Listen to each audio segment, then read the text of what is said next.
Ugandan sugar into their country, and the rest would be cleared following a verification process, or some would want to say some bit of condition on it. Well, earlier, Kenya had banned Uganda sugar exports to the country, sparking off concerns of the comradeship in the East African community. With us tonight in our studios, we speak to Dr. Michael Mgabira. At least this is the second time we're having his thoughts on this and so much more, and what it means for sugarcane growers and Uganda at large. Welcome to NTV Weekend Edition, this very first of 2021. Thank you, Madam Tino. Yes. Now, yes. The last time we had a conversation, we were talking about how Kenya was banning, was not importing sugar from Uganda, and here we are, we're having a new development. What does this mean for the sugarcane growers in the country? Yeah, we thank, first of all, the Kenyan government to accept to import our sugar. We give them that thumbs up. And also it is mainly the President of Uganda trying to talk to the President of Kenya. But behind the scenes, the real force behind it has been Madam Amina of Atiaka. She's a Kenyan. She joined that team that went to Kenya to negotiate the opening of the sugar market. So in that meeting, they agreed that, okay, Uganda annually, they will give us 80,000 metric tons to start with. But initially, we shall only take 20,000 metric tons of sugar. Why? Because of the sugar bonds. A team from Kenya will be coming to Uganda to verify whether we are going to close the sugar bonds. By the time we got the 90,000 metric tons, so far we have imported, understand, 123 metric tons of sugar from Asian countries. That is the sugar that we are bagging here. Yet we have a surplus. Yet we have a surplus. Uganda is a surplus producer. So if we can enter the Kenyan market, because Kenya they have a deficit of 500,000 metric tons, then our excess sugar has got some partial relief. Now with sugar cane, we also have excess sugar cane. The milling capacity is not enough. However, we have contacted Atiaka Sugar, especially the case of sugar cane in Busoga, that we supply them with sugar cane, because the factory is brand new, but has no raw material.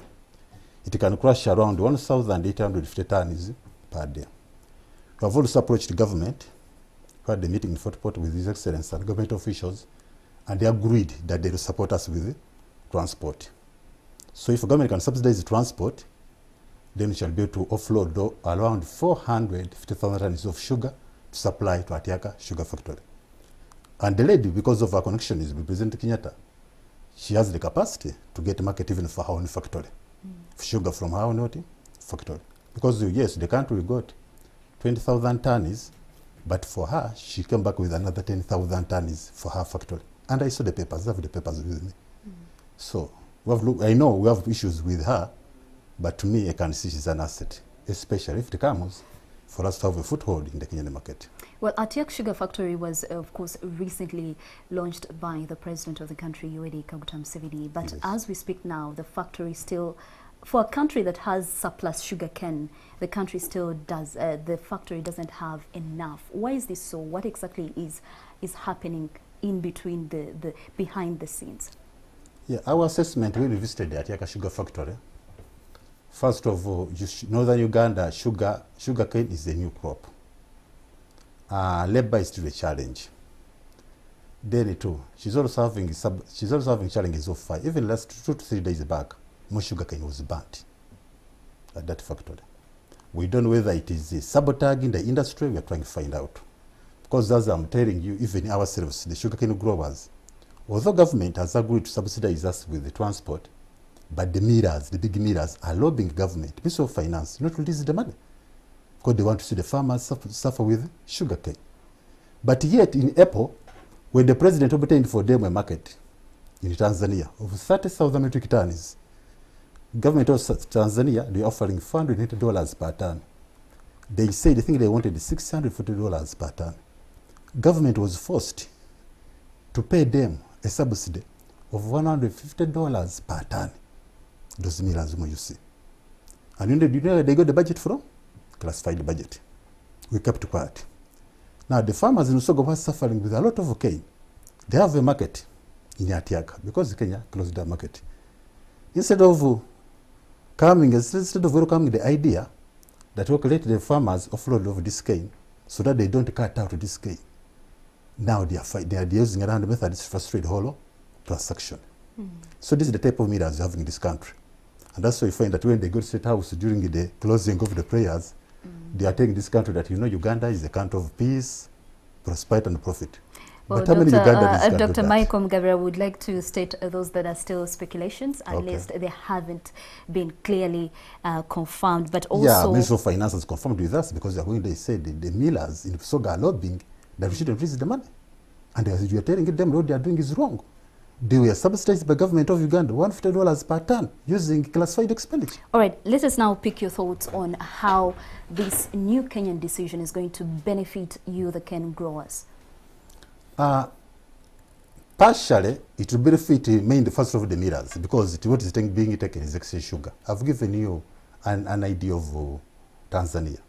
Yes, even if they get a market for sugar, does not translate into increasing the prices of sugar cane.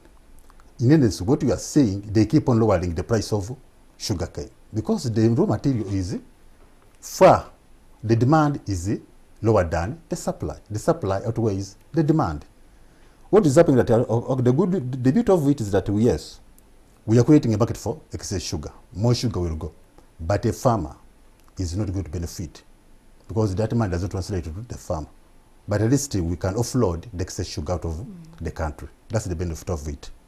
We are clearing our stores. Well, if we are to look at a clear, fair ground where the farmers, the millers, and the government and the general Ugandan population can benefit from the latest development, what would you ideally think should be done to ensure that farmers, who are the main people that bring forward this sugarcane, can benefit from the latest decision? The government should support cooperative unions.